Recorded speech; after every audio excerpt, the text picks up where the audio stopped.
आपने comment section में बताया। चलिए बढ़ते आगे। और हमारा जो फॉस्फेट होता है वो होता है हमारा ट्राइफॉस्फेट। ठीक है, ये फॉस्फेट भी ना दो तरीके का हो सकता है। मिटा दो इसे, आप लोगों ने नोट डाउन कर लिया? ठीक है, फॉस्फेट भी आपके दो तरीके के होते हैं। कौन कौन से? एक होता है ऑर्गेनिक और दूसरा होता है आपका इनऑर्गेनिक। कौन से तरीके के? एक होता है आपका ऑर्गेनिक फॉस्फेट,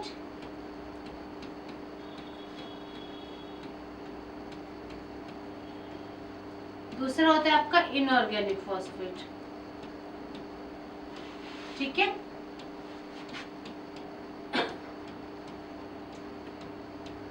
अब मैंने आपको कंपोनेंट्स बताए कि कौन कौन से होते हैं। आपको मैंने बताया कि नाइट्रोजनस बेस कितने तरीके के होते हैं, शुगर कितने तरीके के होते हैं, फॉस्फेट कितने होते हैं, ऑर्गेनिक और इनऑर्गेनिक। अब चलिए, अभी तो क्या था, कंपोनेंट्स ऑफ न्यूक्लियोटाइड्स था। अब न्यूक्लियोटाइड्स का रोल क्या क्या होता है। बढ़ते हैं आगे फंक्शंस ऑफ न्यूक्लियोटाइड्स की तरफ। किसकी तरफ? फंक्शन ऑफ न्यूक्लियोटाइड की तरफ। तो क्या क्या फंक्शन है इसके, आइए देखते हैं।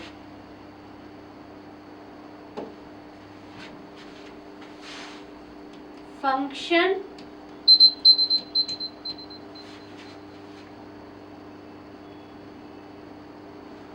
Of nucleotides. क्योंकि जैसी बात है, जब तक आपको किसी भी चीज का फंक्शन नहीं पता होगा आप नहीं बता सकते। तो पहला फंक्शन क्या है ये? Energy currency.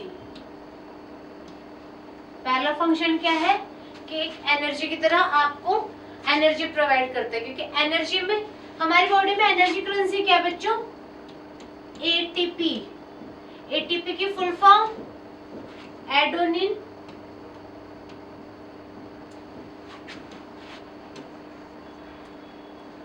क्या है? एडोनिन ट्राइफॉस्फेट।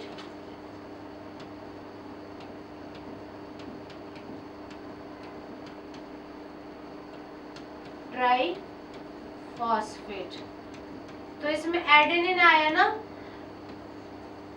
ये आपका क्या है? एक नाइट्रोजनस बेस होता है। इस वजह से आपके एनर्जी करेंसी में न्यूक्लिक एसिड इंपॉर्टेंट होता है। ठीक है, अभी मैंने बताया था कि नाइट्रोजनस बेस कितने तरीके के होते हैं, उसी में हमारा एडेनिन आया था। ठीक है, तो पहला तो आपका ये हो गया। दूसरा आपका क्या है बेटा जी? ये स्ट्रक्चरल कंपोनेंट है। Structural component of nucleic acid. Nucleic acid पहला एनर्जी करेंसी, दूसरा न्यूक्लिक एसिड, और तीसरा क्या है? Last but not the list, it is the structural component of the, तीसरा यहाँ लिख रही हूँ आपका, it is the structural component of the enzyme cofactor। ठीक है, आपने इसे नोट डाउन कर लिया? इसे नोट डाउन करें, कर लिया आपने? तो आगे बढ़े बेटा जी। चलिए आगे बढ़ते हैं। अब देखिए,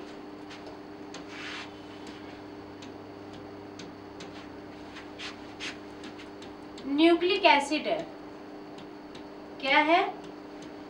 न्यूक्लिक एसिड। इसमें क्या आया है? एसिड। एसिड का मतलब मीन्स ये डोनेट या एक्सेप्ट कर सकता है प्रोटॉन को। और न्यूक्लिक हमने क्यों रखा है? हमने पहली बात मैंने आपको बताया था कि न्यूक्लिक एसिड का नाम न्यूक्लिक एसिड क्यों पड़ा, क्योंकि ये कहाँ मिला था हमें, लोकेशन क्या थी इसकी, न्यूक्लियस ऑफ द सेल में, न्यूक्लियस ऑफ द सेल। कौन सा सेल था वो, WBC, इस वजह से इसका नाम न्यूक्लिक एसिड पड़ा। ठीक है, अब देखिए आगे बढ़े, इसके स्ट्रक्चर की तरफ बढ़े। देखिए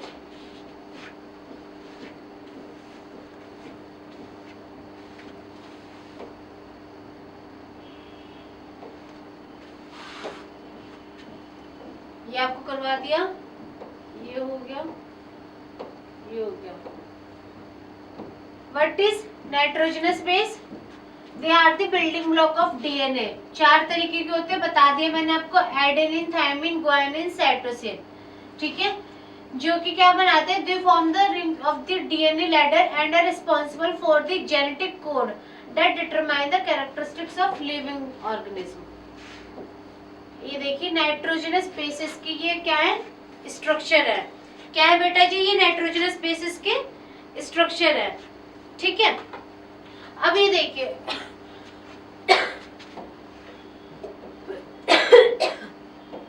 इसका स्ट्रक्चर ना अपने आप में बहुत इंपॉर्टेंट है। यहाँ पे मैंने कुछ इंपॉर्टेंट पॉइंट्स आपको बताए हैं कि जो नेचर है न्यूक्लिक एसिड का वो एसिडिक होता है।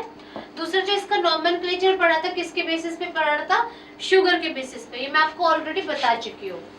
ठीक है, अब ये वाली स्लाइड बहुत इंपॉर्टेंट है, मोस्ट इंपॉर्टेंट है, क्योंकि इसमें पूरा न्यूक्लिक एसिड कवर हो जाएगा। तो चलिए बढ़ते हैं। देखिए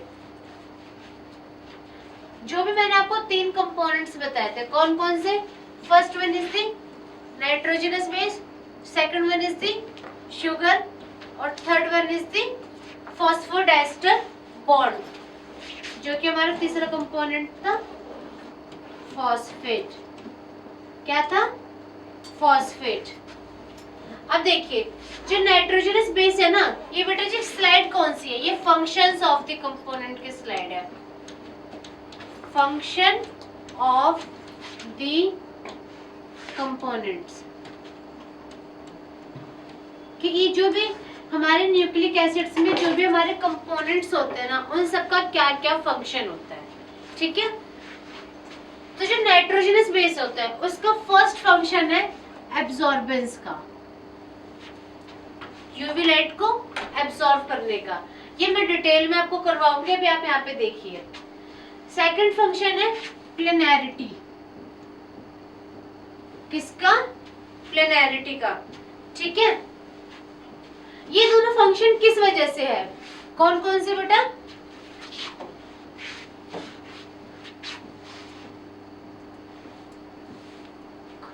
फर्स्ट फंक्शन क्या बताया मैंने,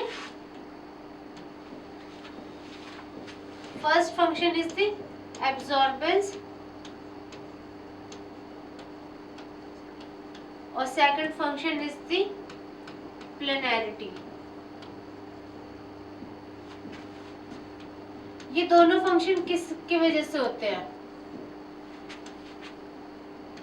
due to the aromatic structure of nitrogenous base. Aromatic structure of the nitrogenous base की वजह से ही इसके पास एब्जॉर्बेंस और प्लेनैरिटी का फंक्शन होता है। एरोमेटिक स्ट्रक्चर कैसा होता है, ऐसा। बेंजीन रिंग देखी आपने, बेंजीन रिंग क्या है, एक हमारा वो एरोमेटिक है। क्या है हमारी बेंजीन रिंग, वो हमारी एरोमेटिक है। ठीक है, अभी दूसरा बेस स्टैकिंग, कौन सा फंक्शन, बेस स्टैकिंग का, वो किस वजह से होता है, वो आपका होता है, पहले तो देखिए बेस स्टैकिंग,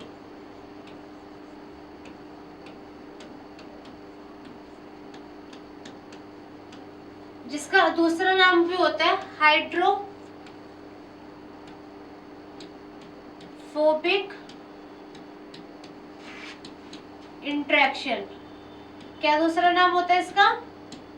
हाइड्रोफोबिक इंटरेक्शन का। हाइड्रोफोबिक इंटरेक्शन ये भी किसकी वजह से होता है? Due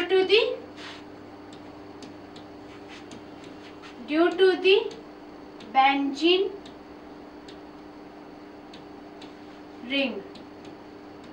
due to the benzene ring. Benzene ring का स्ट्रक्चर ना मैंने अभी आपको बताया ऐसा होता है, ठीक है। ये हमारा एरोमेटिक और नॉन पोलर होता है। इसी वजह से इसके पास ये सारे क्या कहते हैं फंक्शन होते हैं।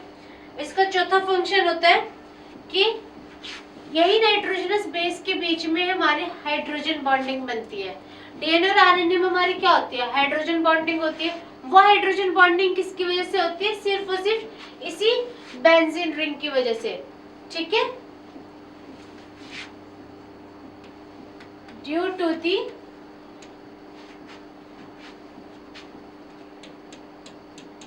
Nitrogen base. आगे बढ़े।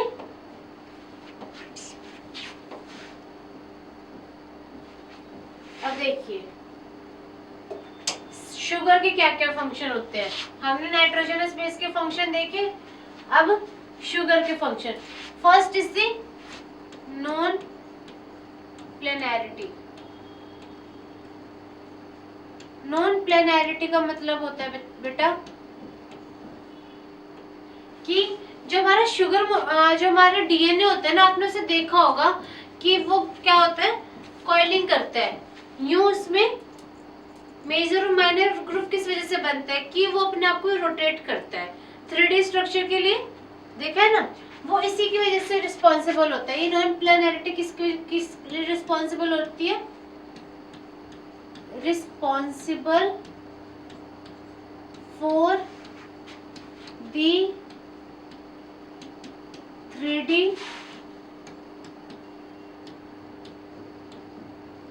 स्ट्रक्चर ऑफ दी डीएनए और आरएनए।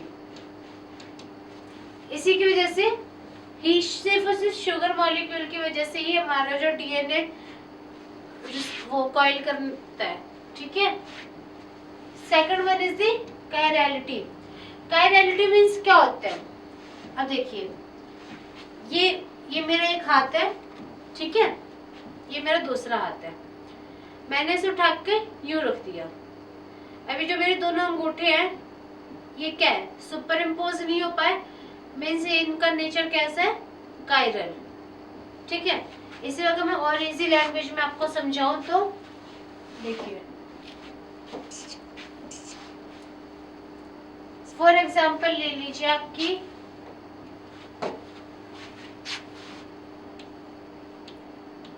कार्बन, उसकी वैलेंसी क्या होती है? 4, ठीक है। मान लीजिए यहाँ पे H है, यहाँ पे H है, यहाँ पे R ग्रुप है, यहाँ पे कोई और सा ग्रुप है, सपोज कर लीजिए, ठीक है। ये एक मिरर है। क्या है ये? मिरर है। ऐसे एक दूसरा एटम है,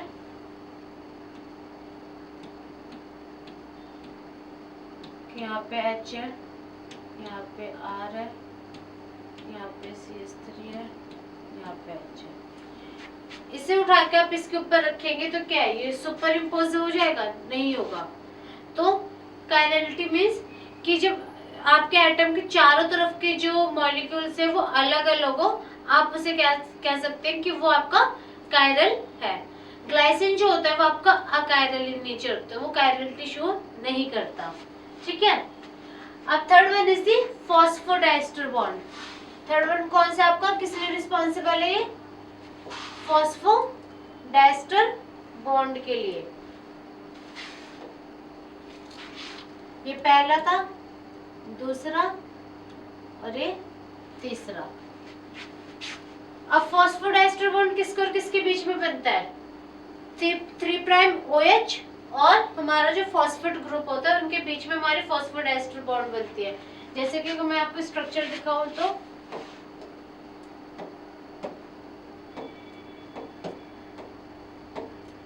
ये देखिए, हाँ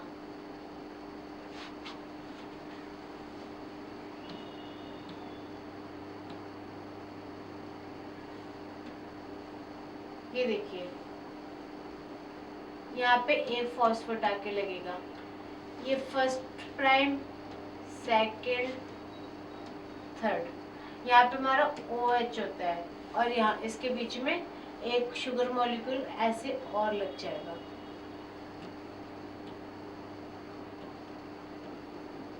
ठीक है, ऐसे आपका फॉस्फोडाइस्टर बॉन्ड की फॉर्मेशन होती है। तो इसमें भी कौन रिस्पॉन्सिबल होता है? आपका शुगर मॉलिक्यूल ही रिस्पॉन्सिबल होता है, जो डीएनए के बीच में फॉस्फोडाइस्टर बॉन्ड बनती है डीएनए के न्यूक्लियोटाइड्स के बीच में, उसके लिए भी आपका शुगर मॉलिक्यूल ही रिस्पॉन्सिबल होता है। तो आपने इसके कौन कौन से फंक्शंस देखे? First is the non-planarity, chirality, and third one is the phosphodiester bond. और डीएनए और आरएनए उसका नाम अलग किस वजह से होता है? सिर्फ और सिर्फ इसे शुगर मॉलिक्यूल की वजह से। तो ये आपको नॉमेनक्लेचर में भी हेल्प करता है। ठीक है, अब फॉस्फेट का फंक्शन देख लेते हैं कि जो फॉस्फेट होता है वो आपको फॉस्फोडाइस्टर बॉन्ड में हेल्प करता है। दूसरा ही फॉस्फेट के ऊपर ही नेगेटिव चार्ज होता है, तो जो डीएनए पे नेगेटिव चार्ज होता है ना, वो सिर्फ और सिर्फ किसकी वजह से होता है? इसी फॉस्फोडाइस्टर बॉन्ड की वजह से होता है, फॉस्फेट की वजह से होता है। और थर्ड वन इज द, जो आपका बैकबोन, आपके बैकबोन में सिर्फ किसकी बैकबोन होती है? फॉस्फेट की बैकबोन होती है, उसमें भी आपका यही हेल्प करता है। ठीक है, आगे बढ़े। अब ये देखिए,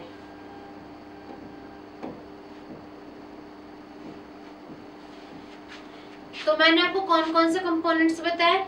शुगर, नाइट्रोजनस बेस, और तीसरा कौन सा था? फॉस्फोडाइस्टर बॉन्ड या फॉस्फेट। आप मुझे कमेंट सेक्शन में आप जब तक ये बताएं कि मैंने आपको शुगर का क्या क्या फंक्शन बताया, कमेंट सेक्शन में बताएं।